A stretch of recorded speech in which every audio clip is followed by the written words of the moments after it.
Welcome, everyone, to Dead Talk Live, and it is my honor tonight to have special guest Steve Coulter join us. Steve, thank you for being here with us. How you doing? I'm doing great. It's great to be here. And I got to tell you, Steve, with every guest, I develop a game plan the day of the interview, how I'm going to start it. And then every interview sort of takes a life of its own after that.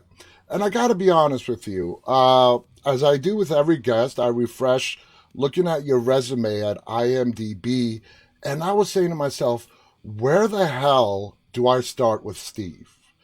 Oh You have dear. been in so many blockbuster franchises. I mean, billions upon billions of dollars made at the box office. So, my first question to you is in your career right now, looking back, do you look at everything you've done and do you look at it with a feeling of accomplishment and being proud, or is it the feeling of missed opportunities? Because I don't That's a see any good missed question. opportunities. Yeah, it's weird. It's kind of odd. It's funny how quickly time goes by because I remember very. It almost feels like yesterday, and it was more like 30 years ago, where I remember thinking I have no credits. And it's like, and it's catch 22. It's like, how do I get credits? Why doing something? Because starting out as an actor, I went straight from acting school to New York City, and I was there for about 8 9 years, and I could not get arrested. I did everything. I was a bouncer at a folk club at Folk City. I drove limos. I was a messenger at the World Trade Center. I was a dishwasher. I was a busboy. I was a terrible waiter for one night. Uh, Good Lord, I did just about everything. I was a carpenter. Did renovations in the Lower East Side for a long time, and then slowly, do a bunch of plays, and you get. I think I did my first TV thing was like 91 or something, and it slowly just builds, and it kind of creeps up on you. And I think so. To answer your question, part of it, I don't feel missed opportunities, but I feel it's it surprises me. It's like, well, how did that happen? Yeah, 'Cause I've been pretty lucky, and I make a living doing what I love, which is I'm so grateful for. And often you're doing it going, I've told people this before, but when my daughter, who's also an actor living in New York, she was about 8 or so, and she goes, "Daddy, you just played dress up," and I was like, "Yeah." I kind of at times it feels like that because you're dressed up. When you're 11 years old, you're playing, or I was 8, whatever more.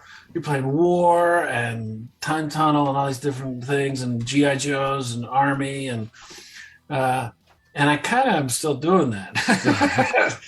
And sometimes you always and you meet this like even stars I work with, they kind of feel like someone's going to find out what we really do and not let us do this anymore because yeah, it's not. You feel like I'm sure you feel like because yeah, if you don't have a yeah. boss, you kind of feel like you're getting away with something. And Exactly. And there's even a name for it. It's called the imposter syndrome. And yes, yeah, yeah, and yeah, I dealt with it for a long time.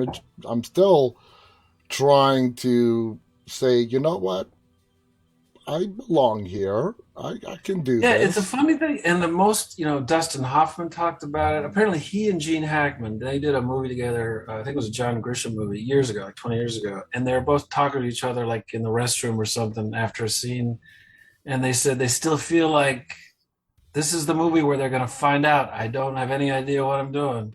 So if they could feel it at that level, it's like, Oh okay, I yeah, guess oh it's yeah. a pretty normal It thing to feel. is. It is pretty normal. Now, you went to New York, okay? Yeah. I'm from New York City. So, Yeah. New From York, Queen. yeah, exactly. New York is a place that will swallow you up if you don't, if you let it. As opposed to other actors who go to LA. Yeah. Uh, do you look back and say going to New York was absolutely the right decision for you?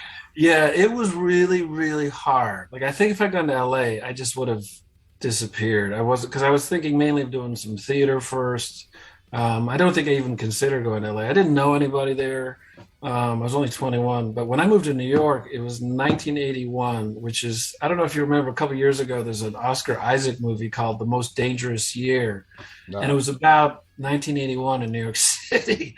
I think it had the highest murder rate. It was back during the crack epidemic. Oh yeah. It was a pretty lousy, it was before, I guess, Giuliani cleaned it up and all that, and Disney. That's when New York changed. I was 7 years old in Oh, '81. wow. Yeah, when Giuliani came in, that's when everything really started to Yeah. change. Yeah, it was not a pleasant place. It was really rough. I mean, I got mugged. I lived there for, from 81 to 89, and I got mugged, what, three different times in three completely different ways. Once with a knife, once with a gun, and once with a zip gun, which I hadn't heard of zip guns since like the 50s. And when the guy, if I lived up in Harlem and he followed me, I guess, you get, New York, you're in your head. I got Hmm. home. I didn't hear a guy. I think it was back in the days of Walkmans, so I had a Walkman in, I was listening to music, and this guy had followed me up and he stuck his foot in my door as I got in. And I had like one of those long days, I'd been on the subway, and I turned around, I looked at this thing he was holding, and I was like, that doesn't look like it could hurt me. But then I remember, wait, zip guns use 22 caliber shells. Hmm. 22s can do enough little damage. But I was so pissed off. He said, give me your money. And I had like 60 bucks in my pocket. I was like, I don't have anything. And then my buddy who shared the apartment with, he goes, I got some money. But yeah, that was just the part of the deal. And so, yeah, I'm glad I went there because I learned, it was tough. It was really tough. So I learned kind of a humility. I paid my dues, Hmm. several times. And yes, I'm glad I went there. I Would learned, you I got would you say now you got your start in theater? Is that accurate? pretty much, that's what I was trained to do. It was kind of odd because the theater program was kind of like a Juilliard kind of program Hmm. in the same, like they call it the League of Professional Theater Training Program. Really odd. Like to graduate, there are only 12 of us in the class, and they trained you in, dialects and singing and stage combat and Shakespeare and modern plays and, pretty much everything. So they're training you to do theater, but theater was not. I did a lot of regional theater where I'd go out in the country and do a play in Minneapolis and Ohio and stuff like that. But I mean, I grew up, watching Pacino and De Niro and those guys, and I knew I wanted to do film and TV stuff. It was just a matter of time. When I was in New York, I would do student films like at NYU and Columbia. It was really kind of cool. We go way up to Fort Tryon Park and the cloisters and shoot at like 5 in the morning in Yeah. February, and it was a lot of fun. And you meet some really cool people. And So, uh, what would you say, looking back now, was your biggest break into the motion picture industry, whether it's television or film? yeah, it was probably, and that was funny. It might have been James Wan with that first Conjuring. It was because I did it. I just had one scene in it. It was I'd already was living in Atlanta, and that was back before Atlanta was this Oh incredible yeah. film and TV center. Back then, you had to go out of state, so they were shooting in Wilmington, North Carolina. I went, did the scene, went, it went well. It wasn't like, oh wow. James said thank you, and then it was about a year later where I think I got an email from him saying he wanted me to do this role in Insidious 2, and I was like, okay. And and I've now done about, golly, about 6 or 7 things that he either directed or produced. He's very loyal, and I think that and then Walking Dead helped it a lot Hmm. because overnight, it was crazy. I didn't realize that even though I'd watched The Walking Dead since its first episode, and I knew it had a big fan base. I didn't realize, I think I had Twitter account. I might have had like 70 followers or something. And then after Walking Dead came on, it was like went up to like tens of thousands. It was really weird. So So let's that helped. So slowly, it was really kind of a slowly, and you find yourself working more and more, and then you find you're auditioning less. You're like just getting a job, and you still have to audition now and then, or quite often. But yeah, so this all of a sudden I realized I was making a living doing it. I was like, well, that's this is sweet. better than being a bouncer at a folk club. So let's talk about The Walking Dead. Reg, you were on The Walking Dead at its absolute peak, season Yeah, 5, and I mean yeah, we're talking about 15 million, 20 million viewers per week. It's insane. yeah. Uh, so when you auditioned for the role of Reg, opposite of Tova, Deanna's Uh, husband. Had you? You said you watched the show from oh the very yeah, beginning, big so fan. you knew what you were getting into and the scope. Yeah, yeah. And I had an audition for the only other time I auditioned was for the role of oh my God, the Scott Wilson played Herschel. And I'm really glad I didn't get that because he was so phenomenal. Yeah, And the way it is, as you may have heard, you get pretend audition yeah, sides. thing Yeah, sides. And what they gave it for me was like I was it was a party for a famous author at a New York penthouse. And I was like the host of the party, and I had this long talk with this guy who, when you looked at it, it ended up being the scene. It was one of my first scenes, actually, my first scene that I shot, which was when Tova's character and my Reg and Deanna welcome Rick and his gang. So it really was kind of a little party. Um, and but I didn't think you don't know if you have much chance. And then they said they wanted me, but they just had to see if I would they had to match me up with Tova because she'd already been cast. And then I just waited a few days. And then I think I found out it was on my birthday. I got the call, whatever, 2015, 16. Yeah, that I got it. And it was like, yeah, it's like not quite the same, but it was like being a fan of being a Met fan and getting to play with the team. Cause you walk in there and in your head, the professional part of you is like, you know your lines, you're acting, but inside you're like a little kid going, that's Rick, that's Michelle, that's like, there's Derek Jeter. exactly. And so it was, and they were so nice. It's really odd, and you may have heard this too. And it's sometimes I've been on like guest starred on a hit show, and the actors all keep to themselves. They're like it's like being the new kid in ninth grade or something, and no one talks to you.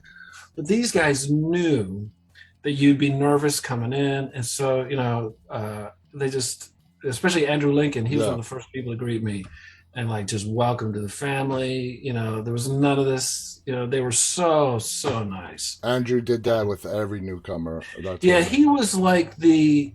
I mean, it really is. You lead from the top, and he set such an example. No one worked harder than him. No one was nicer. He didn't take himself seriously. He took the work really seriously. Shooting every day, and he would give, like, if the camera was on you, he would give just as much as he did when the camera was on him. Yeah, And I mean, yeah, I've it's heard ridiculous. amazing stories about Andrew, and Yeah, you never hear anything. no, He's a great guy. He's yeah, just a really, really great guy. no, yeah, no one has. I mean, he sounds like an amazing person. Now, you got the role of Reg. Mhm. Who was it? Was it Greg Nicotero? Was it Gail Ann Hurd? Who actually approached you once you've been booked for the role to explain to you, if they did explain to you, how long your arc would be on the show? They didn't. I'd first heard. I mean, they sort of told me what was going on. I think it was Scott Gimple, the head writer, and the showrunner. Hmm. And I had heard, but it may have been through my agent or something, that because it was like the last 4 or 5 episodes of the fifth season. So I thought I was going into the next season. Now, I did read a little bit of the comics to kind of get an idea of, the source material and stuff. And if I'd read it close, no, actually I did, and it didn't occur to me. Because in the comics, my character is reversed. Like there's a senator who's a woman, and the man, the engineer, architect, is the wife, which I Hmm. think her name is, I don't know, Regina. And she tries to break up a fight between Rick and what's his name, Porchstick, Peter. and then she's killed. But it didn't occur to me that, oh, that might happen to me. Yeah. Didn't even until like I think I'd been maybe it was right a month before we shot the finale episode, and Scott Gimple, I heard he wanted to talk to me, and I thought it was about what you were saying about the arc of where my character's going. But then I got a second message because the same day saying he wants to talk to you about the finale episode, and Yeah. that's when I went, oh man, I'm gonna die. It seems like when Scott was the showrunner, if you got an email or a call from Scott, you were dying. And then he finally we played phone tag for like 2 days, and I guess it was a Saturday, and I picked up the phone and it was Scott, and went, I'm gonna die, right? And he goes, yeah, but it's gonna be really cool, I promise. It's really, really cool. Reg's death, it was cool. I mean, it was amazing. You had a great death on the show, Yeah, they did a good job. and They did. back in the days, when the Walking Dead was really not afraid to kill off major characters, they become a Yeah. little bit more conservative now. But your death, that finale, first of all, who directed that? Was it Satrazemis or Nicotero? That was Nicotero. That was the only one because of the one that I did. I think that was the only one that he directed. And yeah, Did yeah. you have the pleasure of working with Satrazemis as behind the Yes, camera? he did the one. Which one did he do? There's one where I have a lot of stuff with Maggie. And he was so great. It was one when my son dies, Yeah, and we were shooting a whole. They work very very fast because you're basically making half a movie in a little over like 10 days. yeah. And there's a scene where I'm just sitting in the living room, just kind of thinking and mulling it over. And he came over and he made sure, he said, Steve, I know we're in a big hurry today.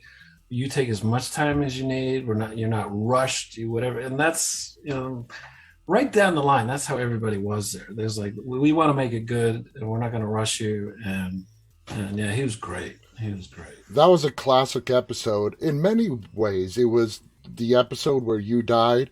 It was when Morgan and Rick met Yeah, up just go again. back up. Yeah, a lot of stuff And that all happened. happened in like the last 2 minutes of the, of the episode. People thought, oh, it's winding down. And then it's like, wham, bam, two people are dead. Oh, here's that character we haven't seen in a season. Yeah, so you were Yeah. part of the group when Andrew was giving his speech on Yeah. how he was telling people, I was trying to figure out how many of you I have to kill in order to save you. I mean, some real powerful dialogue. What was it like filming, being in that atmosphere, and having Andrew go, I mean, bring it 120%? Yeah, it was one of those examples of what I told you. We shot that almost, it took like from 11 in the morning till probably 5 in the afternoon. And they had to shoot, sometimes if you have a scene with one or two people, they shoot, a wide shot, then they shoot you, and then they shoot the other people. But this was 360. He had basically all of us around him. Mm-hmm. And not only that, they also had to do the fight between him and Pete. And that was an example of he's almost crazy. He's just really angry and imploring, and it's a long talk. And he did it at the same level every single time from the very first take. Because sometimes actors will start in and then they get rolling and bam. But no, he started in like that. And you're just kind of watching like, so everyone is doing their very best too. It raises the game kind of thing. That's Uh, awesome. Two of the saddest deaths, I think Noah died in the Oh, following season, was yours. And no, Noah, in my opinion, suffered the most gruesome death to date. yeah, and he died like an episode or two before me because we had that scene where I sort of my two sons are kind of screw ups, but we had that scene in the gazebo where we kind of connect. Yeah, yeah. And I remember thinking, if anyone talks about having hope or a future, they're dead on this show. And later, now when I read that script, I was like, oh, this is great. It's the beginning of a friendship. And then later in that episode, he gets caught in the revolving doors. Now, I had Michael Trainer on this show. Oh, he's great. He's He's amazing. And crazy. I brought it up to him. I'm like, you are kind of your character is kind of responsible for Noah's Oh, death. yeah. And he spun it. He's like, I'm sorry, but I have to disagree with you. If you remember, Noah told Glenn not to let go. So That's true. hashtag Glenn let go. He did let go. He was Yeah, great. Michael's Michael's great. an Yeah, amazing person. He was he's so fun really to great. talk to. So you get the script and you see your character is coming to an end. What were your feelings? It's mixed feelings because it's sort of like again, I keep going back to baseball metaphors. It's almost like, well, we're going to trade you, but your last day you're going to get to hit a grand slam home run, and so you're going to get to go off with a bang. And so as an actor, it was exciting because there was a lot of fun stuff to get to do. And again, just that little kid part of you was like, oh, I get to shoot blood out of my neck. But then it's sad because it's a great job with great people. So it became it's so odd. I was there, really only like 3 or 4 months, but you really get a part of something. And because when you work on movies, you work together for a few weeks or maybe 2 months, and then it's done. With a series, it can go on and on. So that it was a mixed feeling. I was sad to be leaving, but if I was going to go out, I couldn't have picked the Yeah. last scene of a finale episode. So it was, yeah, it was kind of great because I've had friends who were on the show, and one friend of mine was on it for like 5 years, but he would get like a scene every 6 episodes or Hmm. so. So it was kind of a mixed blessing for him because he liked being on the show, but he didn't get to do much, and I got to do a lot and just a little. Yep. So it was kind of nice in a sense.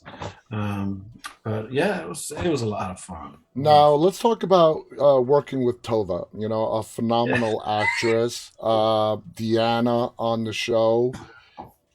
I have spoken to insiders at The Walking Dead, and we all know this. I mean, the people. I mean, not everybody knows it, but every death on The Walking Dead is for a purpose. It's to propel another character.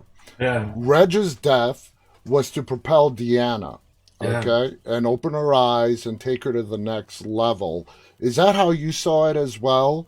Uh, Exactly. It was like because she was sitting on that fence, and they needed story wise to shove her off. Of mhm. like, hey, what wake the hell up. It was a hell of a way to do it.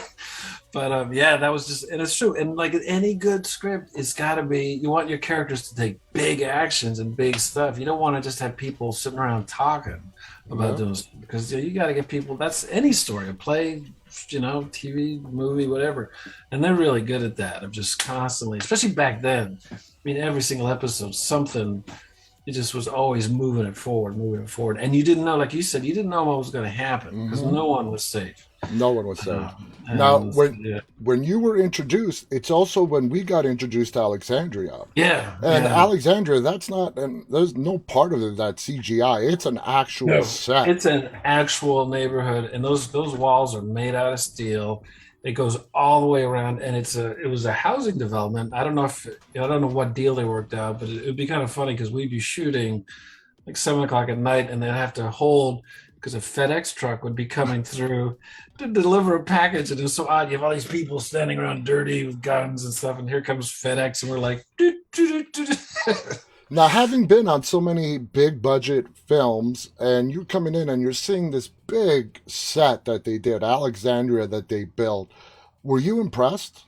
Oh yeah, it's just that's one of the another fun things is it's like a great big, it stuns me some of the sets that I've been in. Like I just did this. I can't say what it is yet. I'm not allowed, but it was a Marvel series that we shot all summer, and they basically built an entire build like a 2 or 3 story building inside a soundstage, and it's and or I did when I worked on First Man when they built the exact replicas of the Apollo module and the Gemini module, and and they have the resources to do that. And the same thing with Alexandria is like everything.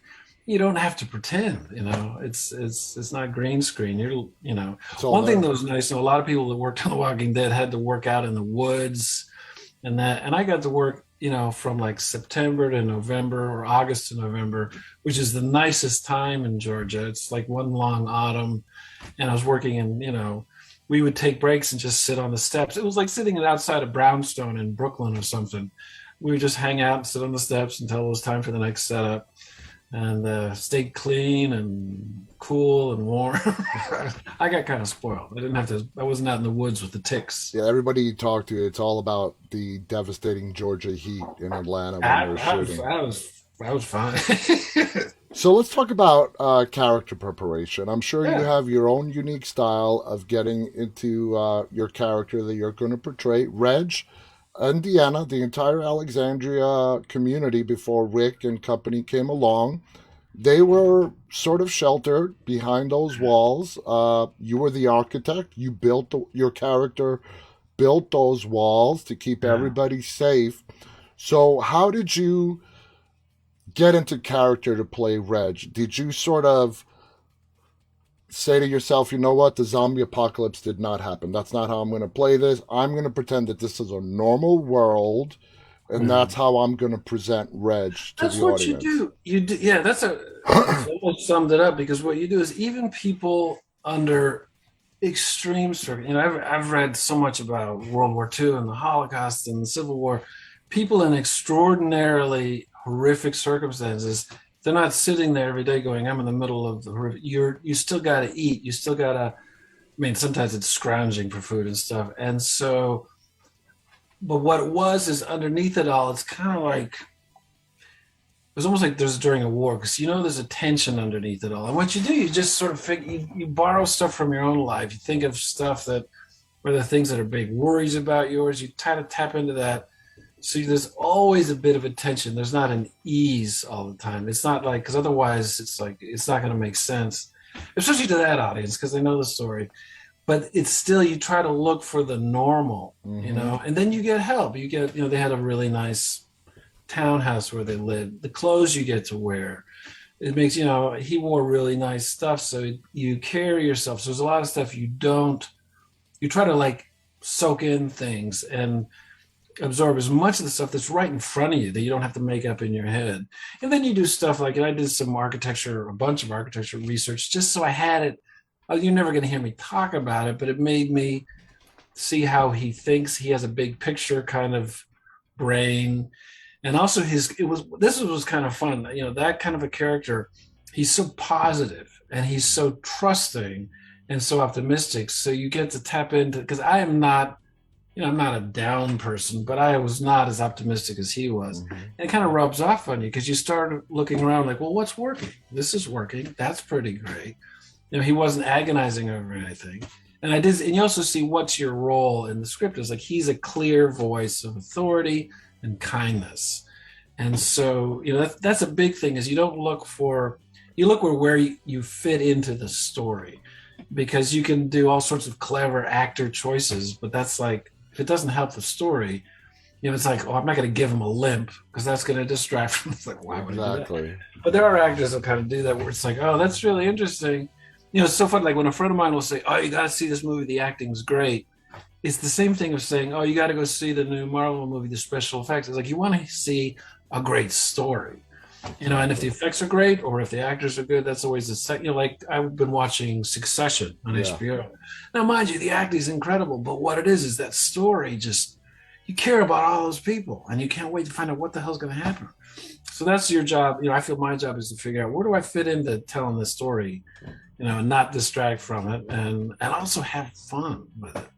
It was Now, a lot of actors, when their time comes to an end on television with a character in particular, they, in order to prepare for the next job, the next role, they want a clean break and they don't continue to watching that show if they were watching it in the first place. yeah. You being a fan of the series, Oh yeah, I being a kept watching. part of it, when your time was up, did you do a clean break from The Walking No, Dead? not at Or all. I kept watching that damn thing because it was like, part of me was like, I developed some friends, but the bigger part was I wanted to see what was going to happen to Rick, and um, so yeah, it was that fan of me that kept watching. I didn't care, and it wasn't at all like, oh, I don't get to do it. I was like, I didn't care. I was like, this is a really. It was just a great. It was like a great book that I had to open back up again. yeah, And yeah, so that's yeah. I've never had to do a clean break. It's odd. Sometimes you'll play. It's more often in theater because in theater you're doing something 8 days, 8 times a week and stuff. And when the characters, when the play's over, it's done. It's gone. It does. It's you can't rent it or stream it. And that's a little sad because you really do say goodbye to this life you've kind of created along with the writer and stuff. So that's a little harder. Movies sometimes it's hard to say goodbye because it's fun. It's kind of corny, but it's like it's fun being other people, especially if they're kind of cool. yeah. If they're cooler than you, I've gotten to play characters that are smarter than me.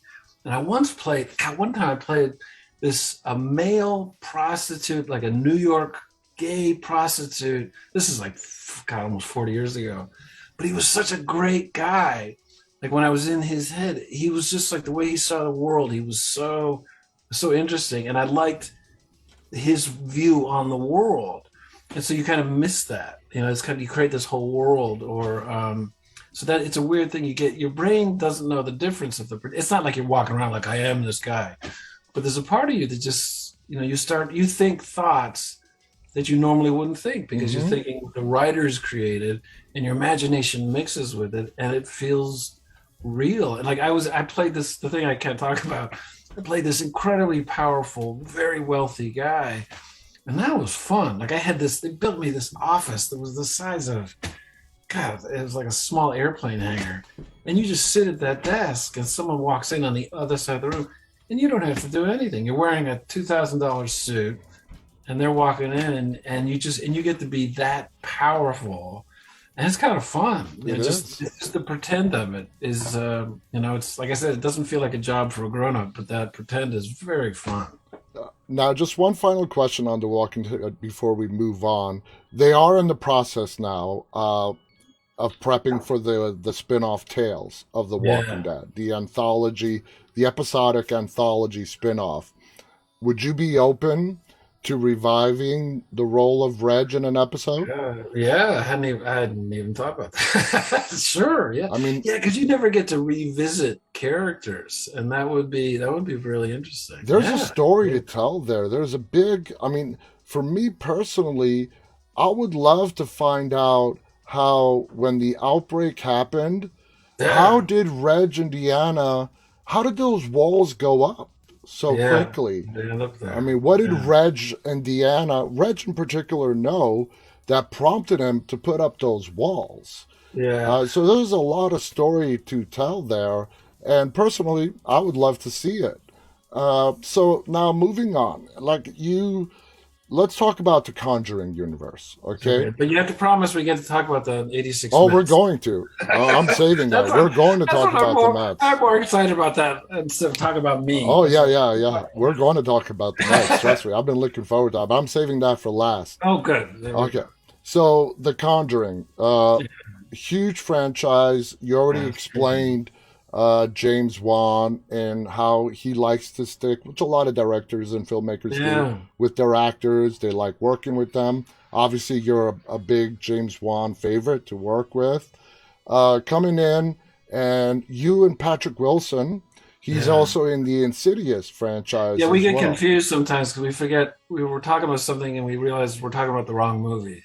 It's like, oh, wait a minute. Have you and Patrick become friends? Yeah, we have because he and I and Vera, like we don't see each other in between, but as soon as we get back together, it's like a band getting back together because everyone, especially those two, they joke a lot, and I think it's because they're total pros.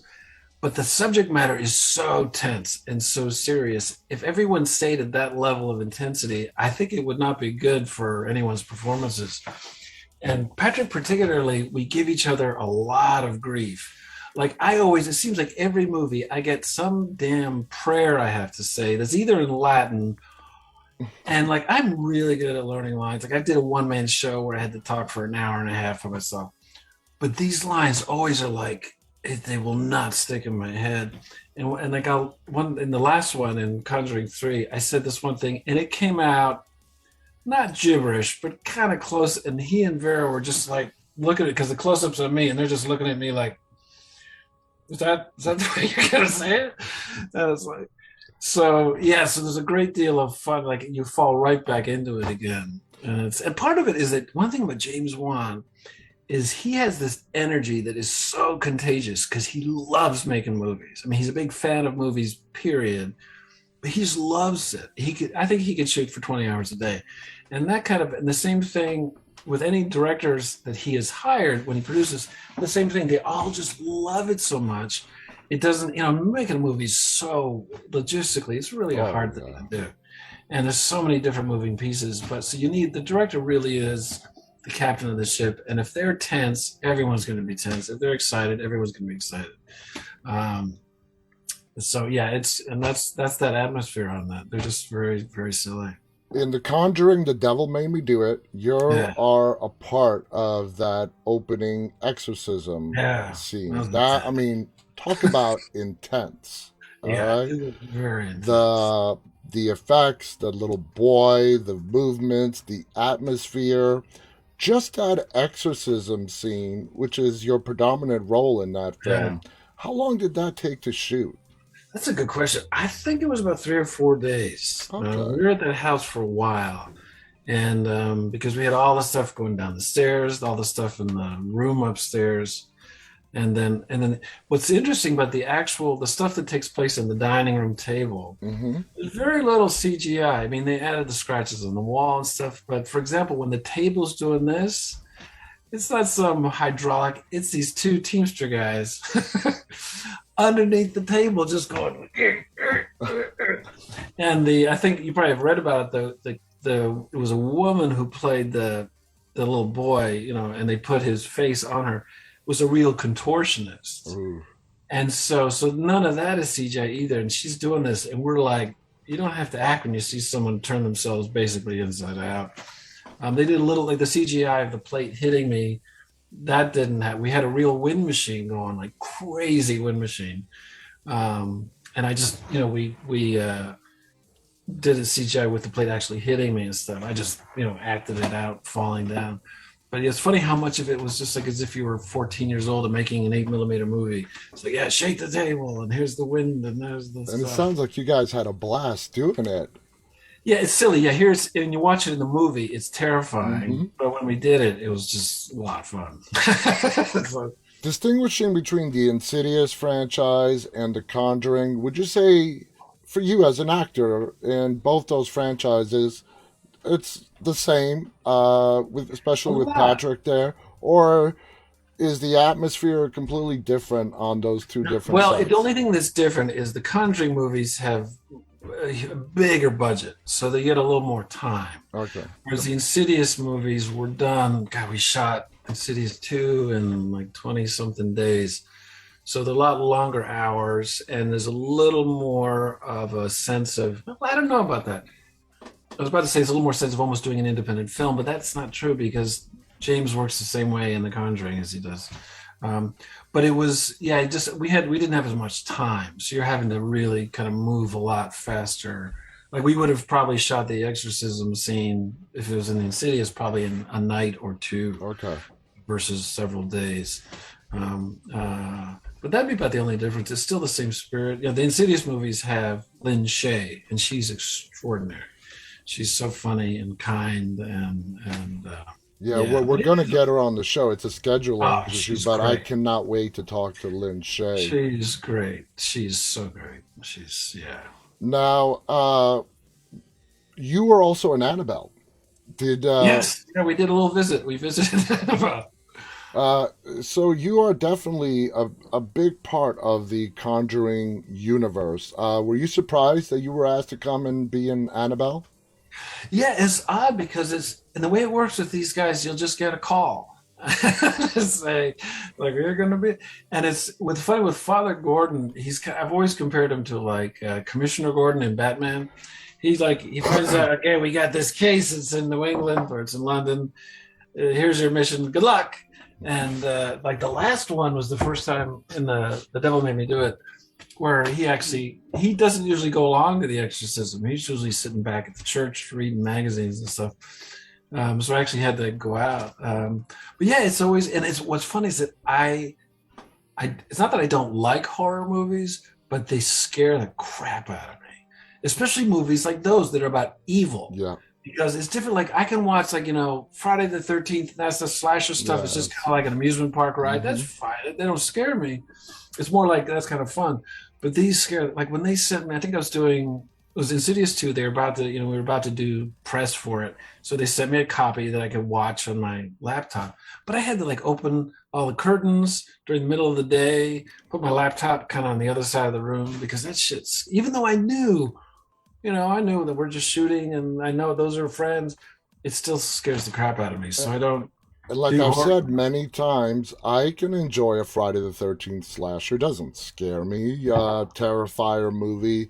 But the only subgenre in horror that still scares me is the paranormal subgenre Yeah. because I believe in it. Yeah, see, that's the thing. Yeah, you can't just go, oh, it's just a movie. No, Because it's like, we've I all had believe in it. experiences where it's like we did for, what was it? God, was it Conjuring or, I think it was, no, it was Insidious, where we shot in the basement and of this old deserted. hospital in Los Angeles, and we're shooting at like 2, 3 o'clock in the morning. And we're in like the records room, and all the records of the hospital are still there, which and it's so dark. And you know that a hospital has this, it's a place of suffering. I mean, Yep. also a place of healing. But thousands of people have gone through there, cancer, All the injuries, death, deaths. shooting, and there's a lot of energy of that. And that was the first time where I was like, I'm gonna stay close to where everyone is. I was like, yeah, because usually it's like you're in a studio. Like we shot, like Annabelle was all in the studio, and most of the time we're in a studio stuff. And most of the Devil Made Me Do It, except for the house stuff, is in a studio. But yeah, it's that stuff scares the crap out of Do you me. think, filmmakers pick locations like that hospital you were talking about to sort of bring that primal fear out of the actors and bring it onto the I think screen? I think it's a bonus. I think that it's probably more like convenient because instead of building a set, they've got you're going to have the rooms, the hallways, the things. So you don't have to build that. But I think it's a bonus. It's like icing on the cake of like those actors Gotcha. are going to have to get in character. They're already scared. So You have had the fortune of playing a wide spectrum of characters. Some actors get boxed into certain category, bad yeah. guys and whatnot. Uh, are you happy and you feel you've played all the character types that you've wanted to play throughout your career so No, far? almost like I am. I've been very lucky that I haven't gotten like I do have to like sometimes I'll turn down a horror thing just because the ones I've done so many people have seen coincidentally. So Oh, yeah. and I've known actors that get kind of stuck in that. And like I recently did a movie in New Orleans called We Have a Ghost, and I initially turned down the audition because I thought it was a horror film, and it's not. It's more like it's scary, but it's fun. It's like a family. It's like ET with a ghost. It's got David Harbour, and it's going to be very fun. But it's yeah, I've been really lucky. The only thing I have not gotten to do is a western Oh, that I would. And that's that 11-year-old side of you, that's just like I want to do a western. I got to do John like a Wayne. yeah. We all grew. I've watched Clint Eastwood and all those Kevin Costner movies and stuff. Is I want to do a flat out western, and then I'll be happy. Out of all the numerous projects that you have done, if what would you say was the one that really left, whether it's positive or negative, but an impression on you? Well, Reg probably was a big impression because not only it had everything, it had this incredible group of people, that I'd heard about, and then I saw that was even nicer than I thought. It was a fun role. It was seen, because sometimes you do, I've done plays where a couple hundred people saw them, and it was still an extraordinary experience. So that kind of had it all. This thing I did for Marvel this past summer, which I'll be able to talk about in probably a year, that was because I was there from April through August, and that was amazing because it was I thought working for them, it's a big huge company, Disney, all that, but it was like a bunch of kids getting together to play with just really cool toys. And part of it is it sounds odd, but the stuff that I tell younger actors this sometimes too, the stuff that sticks to your ribs is the day-to-day experiences of like because when a movie comes out and people go, oh, I saw you in that feels good for a second, but it's kind of like dessert. It's like it doesn't stay with you. What stays with you is those memories of trying to work out something, or just the company. I did a movie last in the winter down in the Dominican Republic where because of the quarantine we all had to be housed together Mm-hmm. because normally actors are staying at different hotels and stuff, but we were all in this one big house, and it was like summer camp.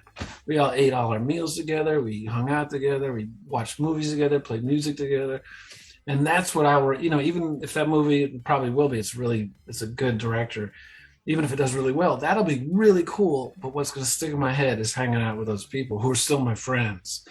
And it's like anything. I think that's that camaraderie and stuff. And then if it happens to do really well, then that's just, kind of gravy. I, Um, Let me ask if this is sort of universal. Since getting into the entertainment industry, I haven't been able to enjoy entertainment. I have oh, no really? time. I don't have Uh, time anymore to sit down and binge watch a series. yeah, yeah. You are in, and I'm totally drawing a blank. You're in that really popular new series that's out right now, and I'm totally drawing a blank. But my question is, when it comes to film and television, do you have a preference as to what Of you film want? over TV? Yeah, It's because of how TV has changed. Like I watch a lot more TV than I watch movies. Because TV can do like you can take a story like so many. It's not a 22 episode thing anymore. It's like no, 10 episodes or 12, where you have a Succession or Better Call Saul. Or now when they adapt a book, they can if it's on TV, they can do 12 episodes and do all the stuff in the book. I'm I think TV has kind of raised the bar for movies because you go movies is a little trickier. I think it's one of the reasons it makes me a little sad because movies like Dog Day Afternoon and stuff like that might not or Serpico wouldn't do as well and people wouldn't see them as much anymore. They might more be on TV, but the like production values on television are kind of astonishing oh yeah, sometimes.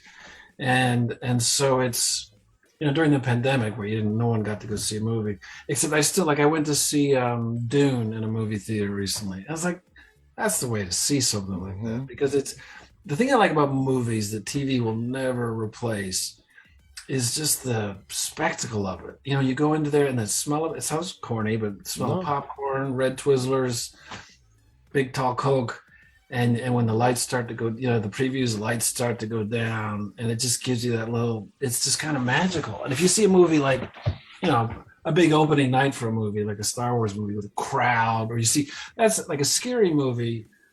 The only scary movies I'll go to the movie theater because I want to experience it with. Like I went to see, I guess, what was the last Conjuring one with my daughter because it was fun to hear. It's like an amusement park yeah. ride. So that I'll always love movies because I just love movie theaters, and that's what I grew up doing. Yeah, and there is uncertainty now. The world, especially in entertainment, is changing. Nobody really knows where it's going to end up. Yeah. We just have to wait and see. So let's go to some baseball here. All right. You Ah, said something interesting to me. Everybody knows I'm from New York. I'm a diehard New York Mets fan. As I told you in an email earlier today, I became a fan game six of the ah, 1986 World Series. And you said you had some interesting story, especially about the Mets to share. So I would love to yeah. hear it. Well, see, because uh, I grew up about an hour outside of New York. So I grew up oddly enough because you only had like what you had four channels, five channels because you had NBC, CBS, NBC, and in New York you had WPIX, Yep. which is the Yankees, and WOR, which is the Channel Mets. 9 and Channel Yeah, 11. Channel 9. And I would watch, I was an equally a Yankee fan and a Mets fan. Like my first live baseball game, my dad took me to a twilight doubleheader at the old Yankee Stadium, back when they had doubleheaders. And I got to see Mickey Mantle. It was 1968. I got to see him in his last season. And I Wow. was right behind home plate. And as a kid, I'd only watch, black and white TV. And when someone hit the ball, it'd be this. But I didn't know that when you're in the stadium, it's this crack of the bat. And so I was hooked. I wanted to be a baseball player so bad. But then I also was a huge Met fan because the '69 World Series and stuff. But then because of, I went off to college and this in high school, and I moved away to Cleveland, became an Indians fan. But I had gotten away from being a baseball fan. But then in like '83, I started following the Mets again. I was living in New York. And that was back where, we'd be watching the first game. Me and my buddies, like, we watched the first game of WOR. And then we go, you want to go to the second game? So we just hop on the train, take the 7, All the and way. we'd be out and sitting down in the cheap seats. And so, they got really good. And then '85, they came really close. And it was the Cardinals and the Cubs and all that. And so I went to, God, in the summer of '86, I must have gone to like 30 games. And so I was a huge fan. And that game 6, I saw it. I was living in Harlem. And I remember when they won that night, I went out on my fire escape and you could just hear the cheering because it was such a miracle. And then you might not remember this, but the next, that was like a It Saturday. rained out. Yeah, it got rained out. So, and I went, a buddy of mine had a little birthday party at his house, and there's a friend of mine there named Tim Wagner, who I will always be indebted to. His wife worked for WOR. And he came over to me it was like Sunday afternoon, it was raining outside or something night.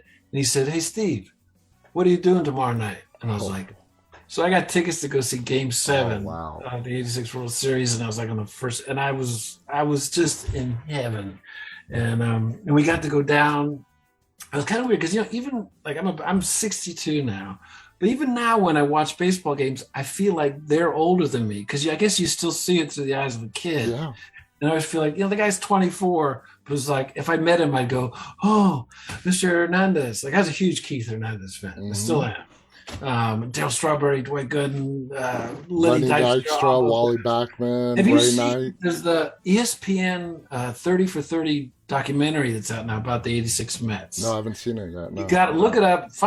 Get a couple hours. It's like a 4 episode thing of that summer and fall, and it has a lot with Keith Hernandez and good. Oh, it's That amazing. 86 World Series is Ah, ranked as one of the top 10 best World Series ever. yeah, yes, it was. It's amazing. And It's to give just you an example of where I lived on the third train stop away from Shea Stadium, heading towards Manhattan.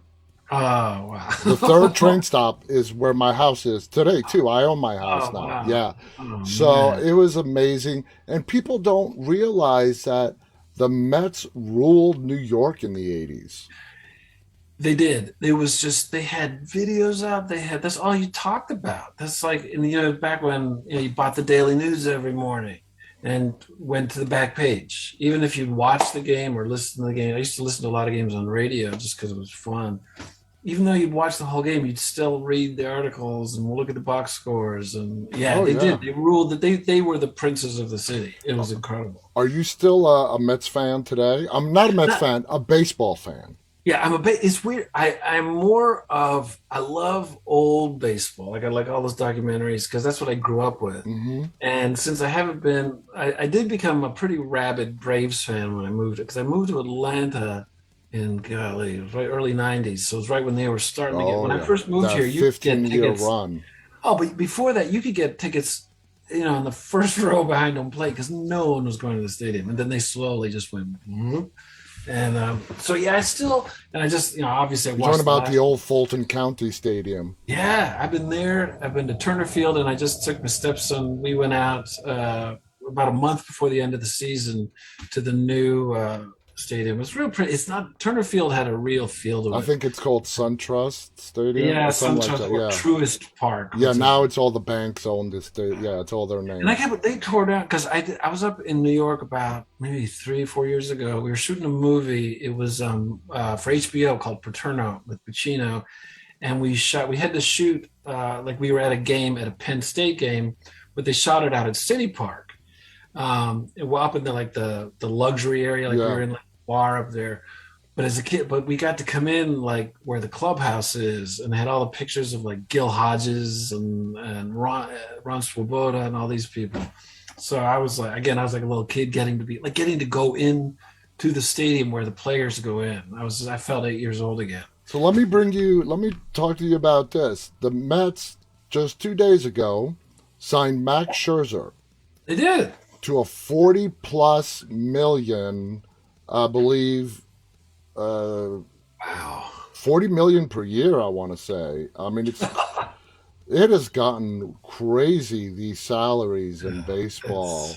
yeah, And it's Max Scherzer is not in his prime anymore. Now, the that's Mets are under new ownership with Neil Cohen being the new owner. yeah. So he took it from the Wilpons. The Yeah, Wilpons they had owned. it for so Oh, long. yeah, it was in the family for a long time. They finally sold it.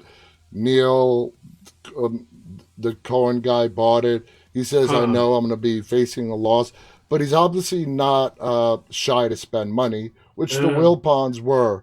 Uh, so if I were to ask you right now, since you are a baseball fan, which team would you say is your rooting team for right now? I think I'm root. I'm still. I'll always have a soft spot for the New York teams, just because they're kind of in my blood. But I don't know them as well as like I know the Braves pretty well. And Congratulations, you guys are the like, World Series winners. yes, and that's still unbelievable because I remember when they lost their best player in like July, and I was like, well, that's it. I might as well even stop watching the games. Um, But what the cool thing about like, have you ever been to an old timers game? Yes.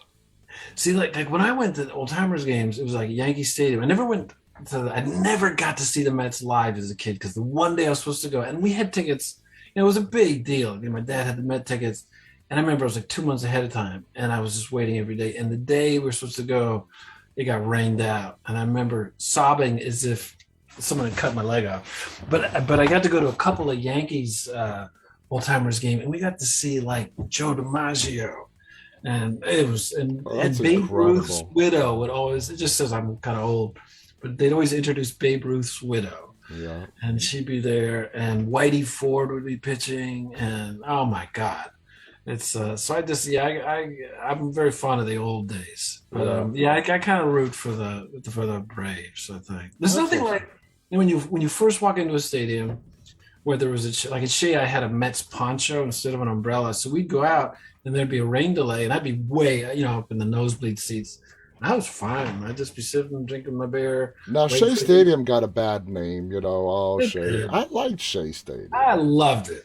It was, and Mets fans could be, well, they changed a little bit because when I first started going to games in like the early 80s, before they had gotten good, Mets fans were kind of scary. They were kind of like Philadelphia Eagles fans Yeah. in the NFL. They were like they did not mess around. Mm. They would harass the other players, and they got a little scary. But yeah, Shea had this, and the Jets were always going overhead and stuff, and LaGuardia's right it had a there. yeah, it had a charm to it. And that the old World's Fair Globe was across the street. It just had a charm to it, That and area, I mean, it's great. Like you said, Flushing Meadow Park is right across the street. That's where the yeah, U.S. Open is played every fall. I mean, the yeah. end of summer. Steve, we're out of time. This has Oh been my God. such a fascinating conversation. I had so much fun. Thank you Vice versa, man. so much for coming on here and sharing all those great stories and talking. Any Absolutely. final thoughts you want to share before we go? I just good luck to you. I think it's great what you're doing, and I love. Like I said, I watched a couple, and I like the way this guy. It's the best hosts have a curiosity, and they're just as interesting as any guest they might have. And Thank you.